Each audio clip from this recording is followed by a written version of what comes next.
உங்கள் தங்க நகையை அதிக விலைக்கு விற்கவும் மற்றும் அடகில் இருக்கும் தங்க நகையை மீட்டெடுத்து அதிக விலைக்கு விற்கவும் உடனே அணுகவும் பிரைம் கோல்ட் ஹப் 9840551787.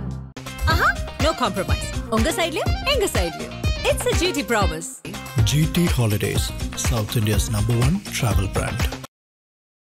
கரூர்ல நடந்த சம்பவம் நீங்க பார்த்திருப்பீங்க. ஸோ எப்படி பார்க்குறீங்க அந்த ஆரம்பம் முதல் இப்போ வரைக்கும் அந்த நிகழ்வை எப்படி பார்க்குறீங்க? அந்த எல்லாருக்கிட்டுமே பிழைகள் இருக்குது, தப்புகள் இருக்குது. ஸோ இவங்க தான் சொல்லி ரீசனபிளாக நம்ம சொல்ல முடியல. ஆனால் இந்த நேரத்தில் விஜய் சார் அட்டாக் பண்ணி நம்மளால் பேச முடியாது. ஏன்னா எப்படி பார்த்தாலும் அவர் எடுத்த முடிவு, அரசியல் குறைன்னு சொல்லி அவர் எடுத்த முடிவால் தான் இது நடந்திருக்கோன்னு நினச்சி வருத்தப்படக்கூடிய நபர் அவர். கண்டிப்பாக நம்ம எல்லாரோட அவருக்கு தான் பயங்கரமான மன வலி வேதனை இருக்கும். இயல்பு வாழ்க்கையில ஒரு தப்பு நடந்திருக்கு, ஒரு அசம்பாவிதம் நடந்திருக்கு, சரியா பிளான் பண்ணாதனால நடந்திருக்கு. கட்சி கூட்டத்துக்கு வந்த நபர்கள் இறந்து போயிருக்காங்க. அதையும் மீமா கட் பண்ணி போட்டு நீங்க பொலிட்டிக்கல மாத்தக்கூடாது. மாத்திரம் பயங்கர கோவம் வரும் எனக்கு. கூட இருக்கவங்களால பண்ணக்கூடிய விஷயங்களால அந்த மனுஷங்க அனுபவிக்கணும். கண்டிப்பாங்க. அவர் போய் ரிசர்ச் பண்ணிட்டு இருக்க முடியாது. இங்க எவ்வளவு கூட்டம் வர போகுது, எவ்வளவு பேர் சேர போறாங்க, இந்த டைம்ல எவ்வளவு பேர் மொத்தமா வர போறாங்கிறது அவர் யோசிக்க மாட்டார். அவரோட வேலை வந்து ஸ்பீச் கரெக்டா கொடுக்குறது, அடுத்தடுத்து வர அடுத்த நாட்கள் நல்ல ஸ்பீச் கொடுக்குறது அவரோட பிளானே. அதை தாண்டி கூட இருக்கவங்களுக்கு இந்த ரா பாலிடிக்ஸ் ஒன்று இருக்குல்ல, கள அரசியல் ஒன்று இருக்குல்ல, அது தெரியுமானே தெரியல. இத்தனை விஷயங்களும் கேள்விப்பட்ட உடனே விஜய் அவரோட மனநிலை என்னவா இருந்தது?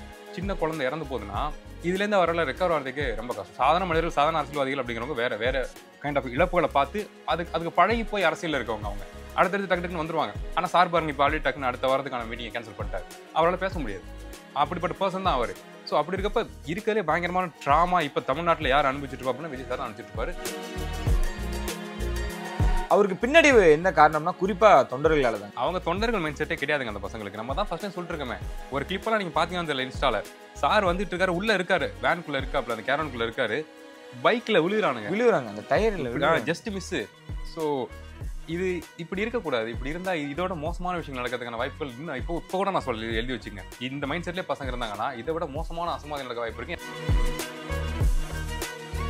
இப்போ அவருக்கு ஒரு குரல், ஒரு ஆதரவு குரல் கூட இல்லாம எனக்கு தெரிஞ்சு ஒரு அனாதையா ஒரு தனிமரமா இருக்காரு. இல்ல சீமான் சார் சப்போர்ட் பண்ணிட்டு இருக்காப்ல. இது ஒரு மனுஷன் என்ன தவிர 1000 பேசலாம், 1000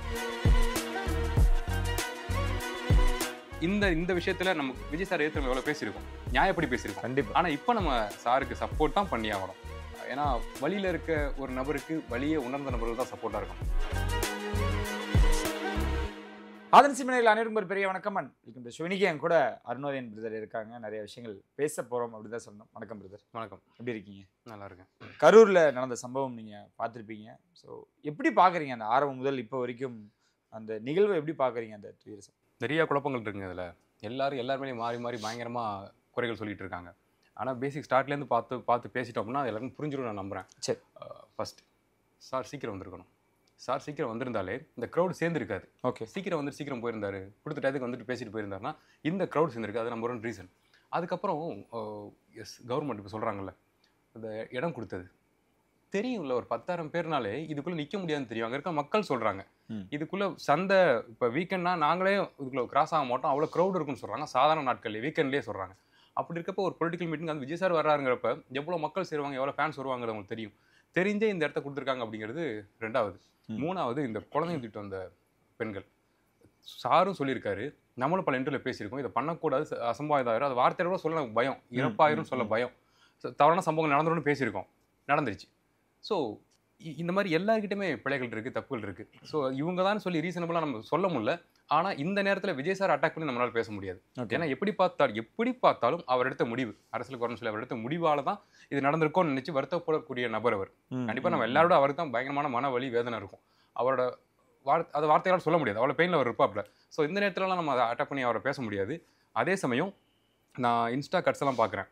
இந்த ஏதோ அவர் நடித்த சினிமாக்கள்லாம் வச்சு கட்டு போடுறாங்க, கட்ஸ் எல்லாம் அப்லோட் பண்ணுறாங்க. மீம் சொல்கிறேன், இந்த மாதிரி அவரோட ரசிகர்கள்லாம் இறந்து போகிறது படத்தில் சொல்கிறேன், இறந்து போகிறப்ப அழுவார்ல, அதை வச்சு கவர்மெண்ட் வந்து பாலிடிக்ஸ் பண்ணிடுச்சு தலைவர் ஒன்று வச்சு அப்படின்னு சொல்லி மீம் போடுறாங்க. அதெல்லாம் மிகப்பெரிய கேவலமான விஷயம். அது இயல்பு வாழ்க்கையில் ஒரு தப்பு நடந்திருக்கு, ஒரு அசம்பாவிதம் நடந்திருக்கு, சரியாக பிளான் பண்ணாதனால நடந்திருக்கு.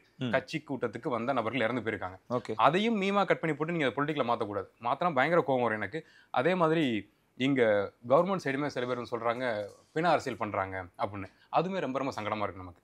ஏன்னா சொல்கிறாங்களே ஸ்பாட்டுக்கு கரெக்டாக டைமுக்கு முன்னாடி வந்துட்டாங்க, இது பயங்கர பிளானாக இருக்குது, பயங்கர ஸ்கெட்சாக இருக்குது, சினிமா மாதிரி இருக்குது அப்படின்னு. ஸோ அந்த பாயிண்ட் ஆஃப் வியூவில் பார்க்குறப்ப எனக்கு பயமாக தான் இருக்குது, ரொம்ப கஷ்டமாக இருக்குது. இப்போ நான் இங்கேருந்தே தொடங்கிடுறேன். விஜய் அவர்கள் இத்தனை ஏரியாக்களுக்கு போயிருக்காங்க. அவர் இன்னைக்கு நேற்று அதை பண்ணல, எப்போ இருந்து பண்ணிக்கிட்டு இருக்காரு. ஆனால் இங்கே மட்டும் அது நடந்திருக்கு அப்படின்றப்போ இது அதான் நீங்கள் சொன்ன மாதிரி தான், இது நிறைய விஷயங்கள் இருக்குது அப்படின்லாம் பார்க்க முடியுது. ஆனால் விஜய் அவர்களை ஏன் இவ்வளோ தூரம் அட்டாக், இவ்வளோ தூரம் அடிக்கிறீங்க? அந்த மனுஷன் என்ன பண்ணார்? அந்த மனுஷன் ஓகே வழிநடுக வந்து அவர் வண்டியை ஓரங்கட்டியோ அவரோட சொந்த விஷயங்களுக்காகவோ அவர் ஸ்பெண்ட் பண்ணல. நாமக்கல்லேருந்து கரூர் வர்றார், வழி நடுக்க அவங்க நிற்கிறாங்க, எல்லாத்துக்கும் கையசிக்கிறாரு, அவங்க கூட டைம் ஸ்பெண்ட் பண்ணிட்டு தான் கரூர் வர்றார். ஆனால் அவர் வேணும்னு பண்ணார், இதை எதிர்பார்க்குறாரு, ஒரு கூட்டத்தை காட்டணும்னு நினைக்கிறாரு, லேட்டாக வந்தால் கூட்டம் அதிகரிக்கும் அப்படின்ற ஒரு ஆசையோடு இருக்காரு. இது எப்படி பார்க்குறீங்க? அது உண்மைதாங்க, எல்லா அரசியல் தலைவருக்கும் அது இருக்குங்க. இப்போ நம்ம நிறைய பொலிட்டிக்கல் மீட்டிங் கேமராலாம் பண்ணியிருக்கோம்ல, வெயிட் பண்ணுவாங்க க்ரௌட் சேரட்டும், அப்போ தான் நம்ம ஸ்பீச் அதிக அளவில் பரவும் அப்படிங்கிறதுக்காக. ஆனால் அதை தாண்டி சாரோட மாநாடுலையும் சரி, 2 இப்போ சாட்டர்டே போகிறார்ல, அதுலேயும் சரி சாரே ஃபீல் பண்ணியிருப்பார். ஒரு சடன் பேண்டிங் மேலே மயங்கி விழுகிறாங்க, சங்கடப்படுறாங்க அப்படின்னு. அதை தெரிஞ்சும் சார் கொஞ்சம் சீக்கிரம் வந்திருக்கலாம். ஓகே, அதுக்கான பாசிபிலிட்டிஸ் என்னன்னாவது பார்த்துருக்கலாம். எதுவுமே அவர்கிட்ட கொண்டு போகலையே. டைரெக்டாக விஜய் அவர்களுக்கு சார் நம்மளுக்கு இந்த டைம் கொடுத்துருக்காங்க, இந்த இடம் கொடுத்துருக்காங்க, இந்த இடம் பத்தல, இது நம்மளுக்கு இந்த பிரச்சனைகள் இருக்குது, காலையிலேருந்து வெயிலில் நிற்கிறாங்க, நம்ம இந்த டைம் எடுத்துக்க வேணாம். விஜய் அவர்கள்ட்ட எதையுமே கொண்டு போக மாட்டாங்களா? எஸ், ஆமாங்க. அவர் கூட இருக்க நபர்களுக்கு ரா பாலிடிக்ஸ் தெரியலன்னு நான் நினைக்கிறேன். அவங்களுமே விஜய் சார் இப்போ தொண்டர்கள் ஹீரோவை பார்க்குறாங்க அப்படின்னு நம்ம பேசியிருந்தோம். ஆமாம், அது ஓகே, அவங்களுக்கு புரிதல் இல்லை, அவங்க பார்க்குறாங்க. கூட இருக்கவங்களும் சாரை ஹீரோவை பார்த்தா எப்படிங்க?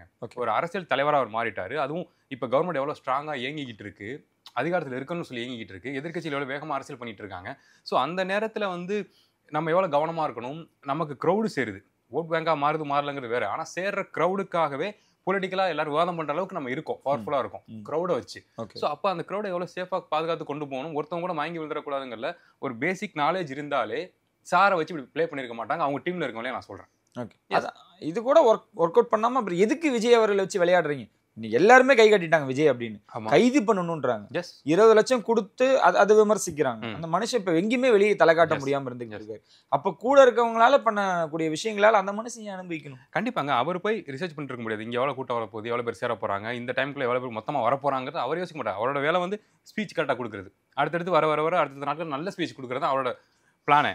அதை தாண்டி கூட இருக்கவங்களுக்கு இந்த ரா பாலிடிக்ஸ் ஒன்று இருக்குல்ல, கள அரசியல் ஒன்று இருக்குல்ல, அது தெரியுமானே தெரியல. அதான் நான் சொன்னேன்ல, சாரை ஹீரோவை பார்க்குறாங்க, நம்ம ஹீரோ வந்து அங்கே வர போறாரு, மக்கள் முன்னாடி பேச போறாரு, க்ரௌடு பயங்கரமாக இருந்துச்சு, ஒரு ஃபோட்டோ வீடியோ போட்டோம்னா ஹிட்டு, அந்த மோடில் பிளான் பண்ணிடுறாங்க. ஆனால் அதை தாண்டி பேசிக்காக நம்ம சில பொலிட்டிக்கல் மீட்டிங்லாம் பார்த்துருக்கோம்லாங்க, அங்கே இருக்க நபர்கள், அந்த கட்சிக்குள்ளே இருக்க நபர்களே ஒரு பாதுகாப்பு வளைய மாதிரி நிற்பாங்க. அவங்க கட்சி தலைவரை சுற்றி மட்டும் கிடையாது, அந்த கூட்டம் முழுக்கவே நிற்பாங்க, அங்கங்கே நிற்பாங்க.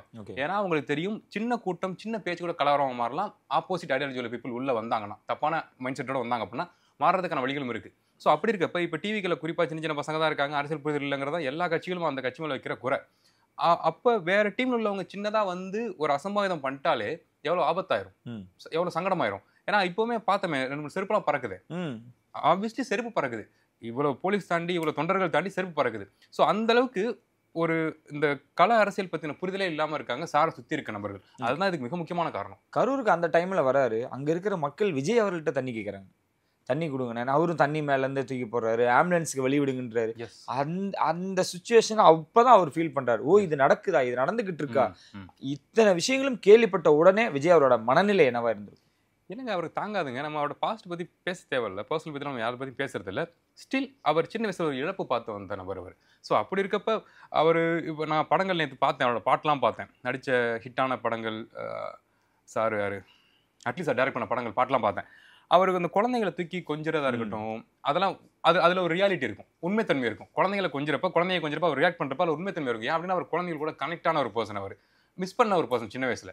ஸோ அப்போ அவரை பார்க்க வந்த, அவரை கொண்டாட வந்த ஒரு சின்ன குழந்தை இறந்து போகுதுன்னா இதுலேருந்து அவரால் ரெக்கவர் ஆகிறதுக்கு ரொம்ப கஷ்டம். சாதாரண மனிதர்கள், சாதாரண அரசியல்வாதிகள் அப்படிங்கிறவங்க வேற கைண்ட் ஆஃப் இழப்புகளை பார்த்து அதுக்கு பழகி போய் அரசியலில் இருக்கவங்க, அவங்க அடுத்தடுத்து டக்குன்னு வந்துருவாங்க. ஆனால் சார் பாருங்க, இப்போ ஆல்ரெடி டக்குன்னு அடுத்த வாரத்துக்கான மீட்டிங்கை கேன்சல் பண்ணிட்டார், அவரால் பேச முடியாது.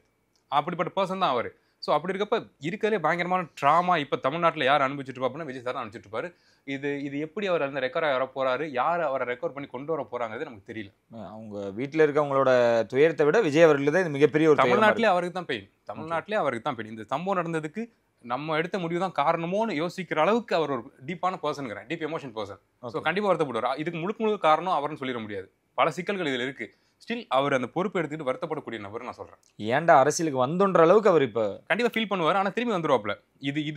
இதால அவர் உடஞ்சு போயிடக்கூடாது. ஏன்னா ஒரு க்ரௌடு சேருது, ஒரு பயங்கர சேஞ்சஸா ஒரு பர்சன் மாறிக்கிட்டு இருக்காரு, நம்ம ஆப்போசிட்டா அவருக்குலாம் பேசியிருக்கோம். ஆனா ரியாலிட்டின்னு ஒன்று இருக்குல்ல. ஸோ அப்படி பேசிக்கிட்டு வர நபரை உடைக்கிறதுக்கான ஒரே வழி இந்த மாதிரி உயிர் பயம் காட்டுறது தான். தொண்டர்களை அட்டாக் பண்றது, அந்த மாதிரி விஷயம் நடக்க வைக்கிறது, சிச்சுவேஷன் உருவாக்குறது, அந்த மாதிரி. ஸோ இதை பார்த்து அவர் தோண்டு போகக்கூடாது. இதை அரசியல் பண்ணாம, இதை வச்சு அரசியல் பண்ணாம இதை உணர்ந்துகிட்டு கள அரசியல் வேறையா இருக்கு, இன்னும் நம்ம பொறுப்பா இருக்கணும், நம்ம தொண்டர்கள் பொறுப்பா இருக்கணும்னு சொல்லி அவர் கம்பேக் கொடுப்பாருன்னு நான் நம்புறேன். இவங்களுக்கு எல்லாமே ஒரு நன்றி கடனா அதுதான் நடக்கும்னு நினைக்கிறேன். எஸ், கண்டிப்பா அவர் திரும்பி அரசியல் பேசணும், பக்குவப்பட்ட அரசியல் பேசணும், தொண்டர்களை பக்குவமான நபர்களா மாத்தணும். அதுதான் அவருக்கு கொடுக்கப்பட்ட பொறுப்பு. இனிமே அவர் அதை செஞ்சே ஆகணும். இதுல இருந்து ஒதுங்கி போக முடியாது, போக மாட்டார் அவர், எனக்கு தெரியும். கரூர்ல அந்த விஷயங்கள் நடக்குது. அதை தாண்டி அவர் திருச்சி வராரு, செய்தியாளர்கள் கேட்கறாங்க, தொடர்ந்து அவரு நிராகரிச்சுட்டே இருக்காரு. இந்த முறையாவது அதை சந்திச்சிருக்கலாம் அப்படின்ற மாதிரி விஷயங்கள் தான் எல்லாருமே. சரி, அவர் களத்துக்கு வர வேணாம், ஆனா அந்த சம்பவம் கேள்விப்பட்டதும் திருச்சி ஏர்போர்ட்ல செய்தியாளர்களை சந்திச்சு ஒரு வருத்தம் தெரிவிச்சிருக்கலாம்ல. ஏன் அவரு பயந்து ஓடிட்டாருன்னு பயன்படுத்துறாங்களே, அது உண்மையா? அவர் பயந்து ஓடினாரா? இது அப்படி எடுத்துக்கிட்டா ஆமான்னு சொல்லலாங்க. ஆனா எப்படி சொல்றது, பதட்டம் ஒன்று இருக்குல்ல. எப்படி பார்த்தாலும் ஒரு மனுஷன் தானே அவர். அரசியல் அரசியல் பார்க்காதவர்ல, எந்த கட்சியோடும் சேர்ந்து எலெக்ஷனை ஃபேஸ் பண்ணாதவர்ல. ஸோ அப்போ திடீர்னு ஒரு சம்பவம் நடக்குது, நம்ம அரசியல் ஆரம்பிச்சிருக்கோம், அரசியல் பேசுகிறோம், அதில் இப்படி ஒரு விஷயம் நடந்து போச்சு. அதுவும் 1-2 கிடையாது, 30+ கவுண்ட்டு ஏறிக்கிட்டு இருக்கு. அதுவும் குழந்தைகள் பெண்கள்ங்கிறப்ப அவரால் தாங்க முடியாதுல்ல. எனக்கு தெரிஞ்ச கண்டிப்பாக நான் சொல்கிறேன், மைக்கை வச்சு பேச வச்சா அவர் கண்டிப்பாக கண் கலங்கிடுவார். ஏன்னா ப்ரெஸ் பீப்புள் எனக்கு தெரிஞ்சு இந்த மாதிரி நேரத்தில் கரிசனம் காட்டுவாங்களான்னு எனக்கு தெரியல. ரொம்ப ஹார்டான கொஸ்டின்ஸ் எடுத்து வச்சிருவாங்க. ஸோ அப்போ அவரால் யோசிச்சு பதில் சொல்லவே முடியாது. ஸோ அந்த வேலை என்னை பொறுத்த வரைக்கும் அவர் வீட்டில் போயாச்சும் ஏதாவது ப்ரெஸ் பீப்புளை ஆர்கனைஸ் பண்ணி ஒரு சின்ன ஒரு ப்ரெஸ் மீட் கொடுத்துருந்தாலே இதுக்கு ஒரு சொல்யூஷன் கிடைச்சிருக்கும். ஏன்னா சினிமா கதையோட பயங்கரமான கதைகள் எல்லாம் ஓடிக்கிட்டு இருக்கு இப்போ. அங்கே அப்படி இங்கே எப்படி, இது ஏற்கனவே போட்ட பிளான், என்னென்னமோ பிளான் பேசிக்கிட்டு இருக்காங்க. ஸோ இதுக்கெல்லாம் முற்றுப்புள்ளி வைக்கணும்னா சார் கொஞ்சம் ஒரு சின்னதாக ஏதாவது வீடியோ ஒன்று பேசி ஆகணும். அப்போ தான் அதுக்கு முற்றுப்புள்ளி கிடைக்கும். இல்லாட்டி இது தமிழ்நாட்டில் ஒரு பதற்ற சூழலை உருவாக்கிக்கிட்டு இருக்கு. உங்களுக்கு தெரியுது இல்லை? ஆமாம். கரூர் போயிருக்கணுமோ? இந்நேரமாக கரூர் போகக்கூடாதுங்க. அது எல்லாரும் சொல்றாங்க, நமக்கு புரியுது. ஓகே, போயிருக்கணும் தான். ஆனா இப்ப வேற ஒரு பாலிடிக்ஸ் நடந்துகிட்டு இருக்கு. இப்ப சார் அங்க போனாலும் சரி வராது, மிகப்பெரிய ஒரு சங்கடமான சம்பவம் ஆயிரும். எப்படி பார்த்தாலும் இழப்புக்கு காரணம் விஜயை பார்க்க போனதுதான் அப்படின்னு சொல்லி ஒரு வருத்தத்தில் இருப்பாங்க. சாரை பார்க்க போறதுக்கு முன்னாடி வேற இப்படி இழப்பு நடந்ததுக்கு அப்புறம் அவரை பார்க்க போகாட்டி புள்ள பொழைச்சிருக்குமே, பொண்ணு பொழைச்சிருக்குமே, பையன் பொழைச்சிருப்பானுங்கிற வருத்தத்தில் ஆதங்கத்தில் இருப்பாங்க. அது குறையத்துக்கு சில வாரங்கள் ஆகும். இப்போ அவர் அங்கே போனார்னா ஈவன் பீப்புள் அவர்கிட்ட ரெக்வஸ்டிங் மோட்ல இப்படி ஆயிடுச்சு ஐயான்னு சொல்லி அழுகிற மைண்ட் செட்டுக்கு வந்தா கூட அதை மாத்துறதுக்கான பாலிடிக்ஸ் நடந்துட்டு இருக்குல்ல. டோட்டலா இப்போ போஸ்டர் அடிச்சு விட்டுறாங்க அரெஸ்ட் பண்ண சொல்லி. அப்படிப்பட்ட கேங்கும் இருக்கு. போஸ்டர் அடிச்சு அதுக்குள்ள போஸ்டர் அடிச்சு ஒட்டி அரெஸ்ட் பண்ணுங்கிற அளவுக்கு அக்ரெசிவான கேங்கும் இருக்குல்ல. ஸோ அப்போ அவங்க கண்டிப்பா கூட வந்துருவாங்க, அந்த களத்துக்கு வந்துருவாங்க. ஸோ அப்போ சார் கரிசனமாக அந்த இடத்துக்கு போனால் கூட, அவர் கையை மீறி தப்பு நடந்துச்சுன்னு சொல்லி வருத்தம் தெரிவிக்க போனால் கூட இது சிச்சுவேஷன் ரொம்ப குளறுபடியாயிரும், அசம்பாதங்கள் ஆயிரும். ஓகே, கைது பண்ண சொல்கிறாங்களே, அது எவ்வளோ நியாயம்? என்ன இந்த எனக்கு தெரிஞ்சு அல்லு அர்ஜுன் அதை வச்சு கம்பேர் பண்ணுறாங்க, கைது பண்ணணும்னு நினைக்கிறாங்க, வெடிகுண்டு மிரட்டல்கள் கொடுக்குறாங்க. எதை நோக்கி பயணிச்சுக்கிட்டு இருக்கு? அதுதாங்க பயம் காட்டுதல் தான்.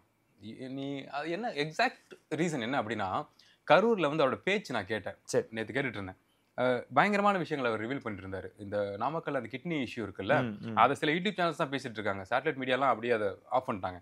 ஸோ அது ரிவீல் ஆகக்கூடாது, அது பெரிய பாலிடிக்ஸ் இருக்குங்கிற மாதிரி பேசிக்கிறாங்க. ஸோ அதை ஸ்டேஜில் அவர் பேசிட்டாரு, மேலே நின்று பேசிட்டாப்ல. இத்தனை க்ரௌடுக்கு முன்னாடி லைவ்ல இவ்வளோ சேனல்ஸ் இருக்கு. ஸோ எந்த விஷயத்தை மறைக்கணும்னு நினைக்கிறோமோ அந்த விஷயத்தை பற்றி ஓப்பன் பண்ணுறப்ப இன்னும் கடுமையான கோவங்கள் வரும்ல.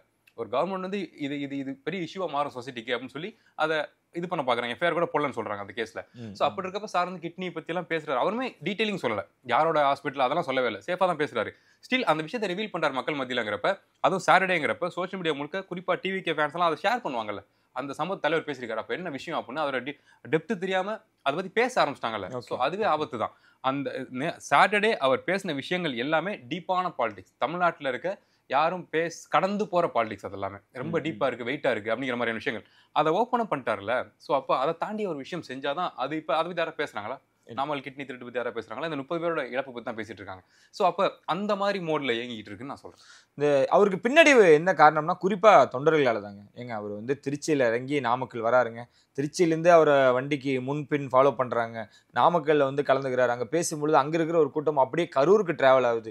அங்கே திருச்சியிலேருந்து வந்த கூட்டத்தோட நாமக்கல் கூட்டமும் சேர்ந்துக்கிட்டு இங்கேருந்து கரூர் போகிற வரைக்கும் ஜாயின் பண்ணுறாங்க. கரூரில் போன வாட்டி அங்கே ஆல்ரெடி ஒரு கூட்டம் சேர்ந்துருக்கும், இந்த 2 கூட்டமும் இணைஞ்சு இன்னும் பெருசாக க்ரௌடு சேருது. ஸோ இதெல்லாம் தான் அங்கே தள்ளுமுழுக்கு மிக முக்கியமான காரணமாக இருக்கும். அறிக்கை கொடுத்துட்டாரு, வராதிங்கன்னு சொல்லிட்டாரு, எல்லாமே பண்ணிட்டாரு. எப்படி அதை கண்ட்ரோல் பண்ணுறது? எஸ், அதுதான் விஷயம். தொண்டர்கள் தான் கண்ட்ரோலா இருக்கணும். தொண்டர்கள் தானா? ஏன்னா தொண்டர்கள் அப்படின்னு வரும்பொழுது இந்த இடத்துல அந்த சின்ன சின்ன பசங்க இருக்கு. அவங்க தொண்டர்கள் மைண்ட் செட்டே கிடையாதுங்க அந்த பசங்களுக்கு. நம்ம தான் ஃபர்ஸ்ட் டைம் சொல்லிட்டு இருக்கோமே. ஒரு கிளிப்பெல்லாம் நீங்க பாத்தீங்கன்னா அந்த இன்ஸ்டால சார் வந்துட்டு இருக்காரு, உள்ள இருக்காரு, வேனுக்குள்ள இருக்காப்ல, அந்த கேரனுக்குள்ள இருக்காரு, பைக்ல விழுகுறாங்க அந்த டயர்ல ஜஸ்ட் மிஸ். ஸோ இது இப்படி இருக்கக்கூடாது. இப்படி இருந்தா இதோட மோசமான விஷயங்கள் நடக்கிறதுக்கான வாய்ப்புகள் இன்னும் இப்போ கூட நான் எழுதி வச்சுங்க. இந்த மைண்ட் செட்லேயே பசங்க இருந்தாங்கன்னா இதை விட மோசமான அசம்பாதம் நடக்க வாய்ப்பு இருக்கு. ஏன்னா நீங்க பாருங்க, பவர் கட் பண்ணியிருக்காங்க. பவர் கட் பண்ணாட்டி இன்னும் அசம்பாதம் இருக்கும். ஏன்னா அவனுங்க அந்த கூரையை பிச்சுட்டு ஓரானுங்க, பக்கத்துல லைன் இருக்கு, கறிடுவானுங்க. அதெல்லாம் தெரியுதா? மைண்ட்ல ஏதாவது இருக்கா? அதான் சொல்லல, சுத்தமா துளியும் பக்குவப்படாத நபர்களை வச்சுட்டு அரசியல் ஆரம்பிச்சிட்டாரு. அது ஸ்டார்டிங்ல நல்லா இருந்துச்சு, பிரைஸ் பண்ணாங்க, பாலாபிஷேகம் பண்ணாங்க, தலைவனாங்க, ஓகே. ஆனா அவங்களை கூப்பிட்டு மக்களா சேர்ந்து ஃபேன்ஸையும் மக்களையும் கலக்கிறப்ப உயிரிழப்பு ஆகுது பாருங்க. இதைத்தான் நம்ம ஃபர்ஸ்டே சொன்னோம். ஆனா இது அவருக்கு ஒரு மிகப்பெரிய பின்னடைவா? உறுதியா ஓகே. எஸ், இந்தியா முழுக்க பேச ஆரம்பிச்சிட்டாங்க. யாரோட மீட்டிங்? விஜய் மீட்டிங். அப்ப என்ன ஐடியா வரும்னா, இவரால கண்ட்ரோல் பண்ண முடியல, அப்படிதான் முடிப்பாங்க இதை. அவரோட ஃபேன்ஸையே அவரால் கண்ட்ரோல் பண்ண முடியல. க்ரௌடு சேராதீங்கன்னு சொல்லி ஒவ்வொரு மாவட்டம் வர்றப்ப தலைவர் வந்து அங்கே போறாரு, அங்கே இருக்க மக்களுக்கு பேச போறாரு, உங்க மாவட்டத்துக்கு வருவார், அப்போ நீங்கள் பார்த்துக்குங்கிற மோடில் ஹேண்டில் பண்ணாமல், அங்கே இருக்க பொறுப்பாளர்கள் ஹேண்டில் பண்ணாமல், க்ரௌடு காம்பவுன்னு முழுக்க ஃபேன்ஸ் ஒரு செட்டு, மக்கள் ஒரு செட்டு, கொஞ்சம் அசமதம் ஆகிறப்ப ஃபேன்ஸும் மக்களும் கலந்தனால இந்த சம்பவம் நடக்குது. இதுக்கு அடுத்த கட்டமாக அவர் என்ன பண்ணணும்னு நினைக்கிறீங்க? ஏன்னா அவர் கூட இருக்கவங்களும் என்ன நடக்குது கள நிறவத்தை தெளிவுபடுத்தல, தெளிவான விஷயங்களை அவன் பண்ணவும் மாட்டாங்க.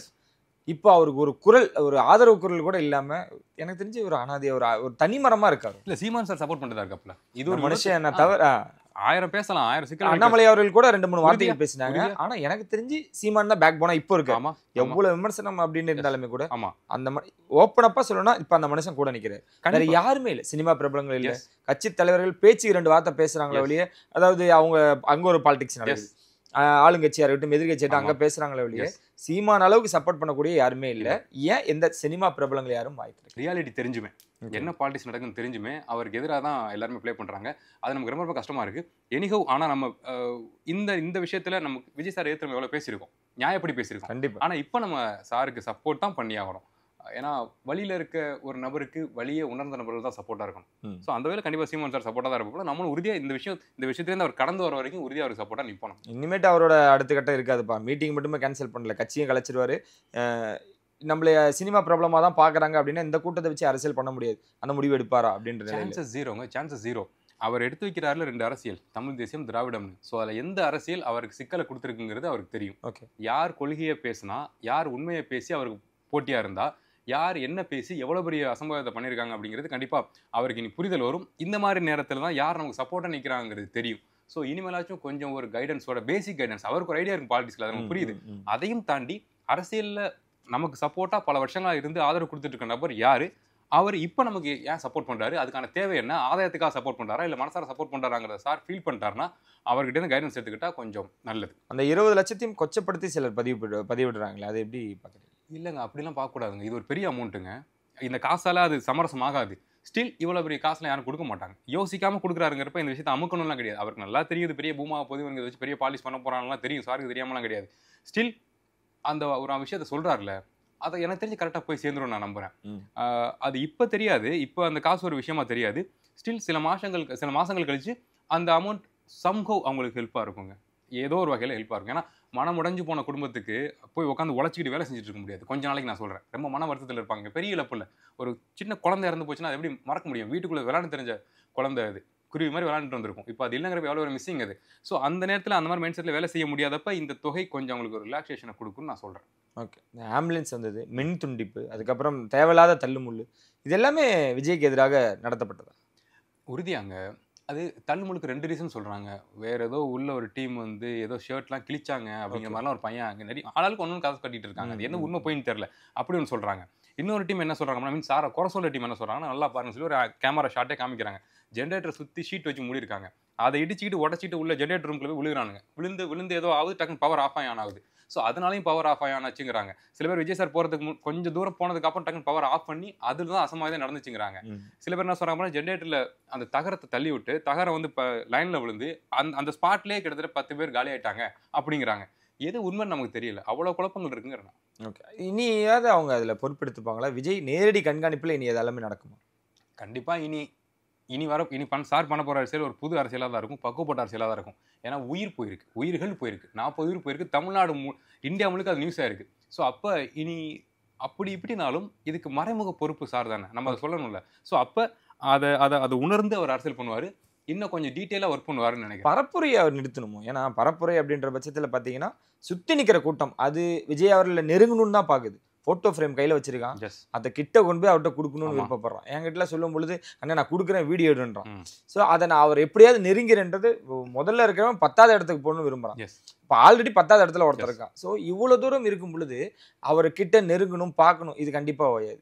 இந்த வாகனத்தில் அவர் தொடர்ந்து பயணத்தை மேற்கொண்டா அசம்பாவிதம் தடுக்க வாய்ப்புகள் இருக்குன்னு நினைக்கிறீங்க? அதுக்கு மேடை போட்டு சீமான் அவர்கள் மாதிரியும் பெரிய கட்சிகள் மாதிரியும் மேடை போட்டு பேசிடலாம்ல? பேசிடலாம். ஆனால் அதுக்கான என்ன சொல்கிறது, அவருக்கு தெரியுங்க, அவரோட ஃபேன்ஸை பற்றி தெரியும், என்ன பண்ணுவாங்க அப்படின்னு தெரியும். மேடையெல்லாம் கண்ட்ரோல் பண்ண முடியாது ஒரு சர்டன் பாயிண்ட்டுக்கு மேலே. இல்லை, திருச்சியும் மதுரையும் ஓரளவுக்கு விக்கிரவாண்டியும் மதுரையும் ஓரளவுக்கு கண்ட்ரோல் பண்ண முடிஞ்சது. அந்த வகையில் அதை ஹேண்டில் பண்ணலாம். அது ஸ்டேஜ் பெருசு, ரொம்ப மேன் பவர் அதிகம் சப்போர்ட்டுக்கு, அவரை கார்ட் பண்ணுறதுக்கு. இங்கே ஒவ்வொரு இடத்துக்கும் போய் அதை பண்ணிட்டு இருக்க முடியாது. ஏன்னா 2-3 இடம் பிளான் பண்ணுறாருல, டக்குன்னு அந்த பிளான் வராது. அதை தாண்டி இவங்க வழக்கம் போல் உள்ளே பூந்துருவானுங்க, ஸ்டேஜில் பூந்துருவானுங்க, அது அசம்பாதம் ஆயிரும். அவர் எல்லாரோட ஹைட்டில் இருந்து பேசுகிறது தான் சேஃப் அவருக்கு. அந்த பாசிபிலிட்டிஸ் தான் அவர் எக்ஸிக்யூட் பண்ணுவார் எனக்கு தோணுது. மேடை போட்டு ஆர்கனைஸ் பண்ணி நம்ம அதை தாண்டி பேசியிருக்கோம்ல, மேடையில் அவருக்கு என்ன சொல்கிறது, ஒரு 1/2 hour மேலே பேச மாட்டேங்கிறாப்புல. ஸோ அதுக்கான மெனக்கெடலுமே தேவையற்றது தான். வேன் மேலே நிற்கிறாரு, என்ன தோணுதோ அது பேசுகிறாரு, ஸ்கிரிப்டில் இருக்கிறது பேசுறது, அதுலேயுமே நிறைய ஜாம் ஆச்சு அன்னைக்கெல்லாம். அதை பற்றி நம்ம பேச தேவையில்லை. இப்போ நாமக்கல்லையும் அப்படியாச்சு, கரூர்லையும் அப்படியாச்சு, சரியான ஜாம், டிஸ்ட்ராக்ட் ஆகிறாப்புல. என்ன விஷயம்னா க்ரௌடு என்னென்னமா பண்ணுறாங்க கண்ணு முன்னாடி. இப்போ நான் கேமரானா நம்ம நடிச்சுட்டு போயிடலாம், முன்னாடி யாரும் டிஸ்டர்ப் பண்ண மாட்டாங்க, பர்ஃபார்மெண்ட் போயிடலாம். ஆனால் ஈவன் அவர் பேப்பர் படித்தாலுமே அதையும் தாண்டி முன்னாடி என்னென்னமோ பண்ணுறாங்க. அங்கே ஒருத்தர் ஜம்ப் பண்ணுறான், ஒருத்தர் மரத்தில் ஏறிட்டு இருக்கான், ஒருத்தர் ஷீட்டை உடச்சிட்டு மேலே போயிட்டு இருக்கான், தலைவான் கை காட்டுறான், என்ன பாருங்கிறான். ஸோ அவ்வளோ டிஸ்ட்ராக்ஷனில் சாதாரண வார்த்தைகள் அவர் கொளருது. சிங்கிள் டேக்கில் பேசக்கூடிய ஆர்டிஸ்ட் அவர் ஸ்டில் மிகச்சாதாரண மாகாணத்துக்கு மகாணம்ங்கிறாரு, அவ்வளோ ஜாம் ஆகுறாரு. அதுக்கு ரீசன் என்ன அப்படின்னு இவனுக்கு பண்ணுற வேலை தான். இந்த இந்த இந்த டிவிக்கில் இருக்க தொண்டர்கள், ரசிகர்கள் கொஞ்சம் தன்னோட அக்ரெசிவ்னஸை கண்ட்ரோல் பண்ணாத வரைக்கும் இந்த மாதிரி சம்பவங்கள் நடந்துட்டு தான் இருக்கும். இது அவங்களுக்கு சொன்னால் இப்போ கோவம் வரும், ஆனால் ஸ்டில் அவங்க கொஞ்சம் கண்ட்ரோல் பண்ணால் எல்லாமே பாசிட்டிவாக நடக்கும் அவங்களுக்கு, நான் சொல்கிறேன். ஓகே, ரொம்ப ஒரு பிளாக் டேவாக தான் அன்றைக்கி கண்டிப்பாக அமைஞ்சிச்சு, அவருக்கும் அமைஞ்சிருக்கு. ஸோ இனி அந்த 2025 அந்த பயணம் இனி மேற்கொள்ளுவாராம் இந்த உறுதியாக பண்ணி ஆகணுங்க. இதுக்கு மேலே ஸ்பேஸ் ஒரு வாரம் 2 வாரம் கூட ஓகே தான், சரி பிரேக் எடுத்துக்கலாம். ஆனால் அதுக்கு மேலே திருப்பி வந்து அவர் முகத்தை காமிச்சே ஆகணும். இல்லை, எங்கேயுமே வரல, 2 நாளாக வீட்டை விட்டு வெளியே வராது விஜய் அப்படின்னாங்க. காலையிலேருந்து அவர் வீட்டிலேருந்து அவர் வெளியே வந்தாரான்னு தெரியல, ஆனால் வாகனத்தை அத்தனை பேர் பின்தொடர்ந்தாங்க. இனி எல்லா இடத்துலையும் ஃபோக்கஸ் தானே இருக்கும். எங்கே போனாலும் முதல் கேள்வி இதை தான் கேட்பாங்க. கண்டிப்பாக கேட்பாங்க, அதை அவர் ஃபேஸ் பண்ணி தான் ஆகணும். ஏன்னா ஒரு அரசியல்வாதிக்குமே அரசியலுக்குள்ளே வர்றப்ப சில விஷயங்கள் நடக்கும், பயங்கரமாக நடக்கும், எதிர்பார்க்காது நடக்கும். ஸோ அது மாதிரியான ஒரு ஆரம்பம் தான் இது அவருக்கு, இந்த சம்பவம். ஸோ இதை தாண்டி அவர் இதை எப்படி ஃபேஸ் பண்ணி வராருங்கிறது தான் இவர் அரசியலில், தமிழக அரசியல் எப்படி நிலைக்க போகிறாருன்னு. ஏன்னா இன் ஃபியூச்சரில் அவங்க என்ன அரசியல் பிளான் வச்சுருக்காங்க அப்படின்னு தெரியல. அந்தளவுக்கு சர்வே பண்ணாங்க அப்படின்னா இந்த சம்பவத்திலேருந்து அவர் அப்போவே இப்படி ரெக்கவர் ஆகி வந்தார் அப்படிங்கிறது ஒரு எக்ஸாம்பிளாக இருக்கும், கரெக்டாக ஹேண்டில் பண்ணாருன்னு. இப்போ அதை விஜய்க்கு நான் அந்த ஆதரவு குரல் அப்படின்றது மக்கள் வரைக்கும் இருக்கிறது ஓகே, சமூக வலைத்தளங்களில் இன்னும் இப்போ இந்த அதிகமாக இருக்கிறது அங்கேயும் ஒரு கேள்வி உருவாகும். எஸ், அது என்ன விஷயம், சாருக்கு சப்போர்ட்டாக இருக்கிறது கேட்குறீங்க அப்படிதான். ஏன்னா அவங்களோட ஃபேன்ஸ் உறுதியாக எப்பவுமே நிற்பாங்க, உறுதியாக அவங்களுக்கு கோவம்லாம் பெருசாக வராது. செலக்டிவ் பேருக்கு இந்த இஷ்யூவில் வந்திருக்கலாம், ஆனால் மெஜாரிட்டி பேர் அவங்க சப்போர்ட்டாக தான் நிற்கிறாங்க. அதையும் தாண்டி நம்ம தான் பேசியிருக்கோமே, அவங்க சாரை வந்து தலைவராக பார்க்கல, ஹீரோவாக தான் பார்க்குறாங்க. நம்ம ஹீரோக்கு கவர்மெண்ட் வந்து சிக்கல் கொடுக்குது ரியல் லைஃப்லையும் அப்படிங்கிற மூலம் பார்க்குறாங்க. அப்படி பார்க்கக்கூடாது. இயல்பு அரசியல் என்ன, நம்மளோட முட்டாள்தனத்தால் என்ன நடந்துச்சு, எப்படிலாம் நம்மளை வச்சு யூஸ் பண்ணிட்டாங்க, எவ்வளோ பெரிய இழப்பு நடந்துச்சுன்னு தான் பார்க்கணுமே தவிர, நீங்கள் சினிமாவில் நடக்கிற விஷயத்தையும் ரியல் லைஃப்பில் கம்பேர் பண்ணி இதுவும் சினிமா மாதிரி தான்டா அப்படிங்கிற மோடில் பார்த்தீங்கன்னா சங்கடப்பட்டுருவீங்க, ரொம்ப இழந்துருவீங்க. ஓகே, இல்லை கொஞ்ச நாள் கழிச்சாவது கரூர் போக வாய்ப்புகள் இருக்கு, அவள் அந்த குடும்பத்தை சந்திக்க ஆறுதல். கண்டிப்பாக போவாருங்க, கண்டிப்பாக போவார். கூப்பிட்டு வச்சு பேசுறதெல்லாம் பாசிபிளே இல்லை, அது தப்பாயிரும். கண்டிப்பாக அவர் போவார். போகிறப்பவும் சில சங்கடங்கள் நடக்க தான் செய்யும், அசம்பாதங்கள் ஏதாவது முரணான விஷயங்கள் நடக்க தான் செய்யும். அதையும் தாண்டி சார் அந்தந்த வீட்டுக்கு போயிட்டு பார்க்கணும், பார்ப்பாரு, கண்டிப்பாக பார்ப்பார். ஓகே, அதுவும் அடுத்தடுத்த விஷயங்களை பார்ப்போம். ரொம்ப நன்றி. நிறைய விஷயங்கள் எங்களோட பகிர்ந்துக்கிட்டு இன்னும் சில சந்திக்கிற உங்களுக்கு நன்றி.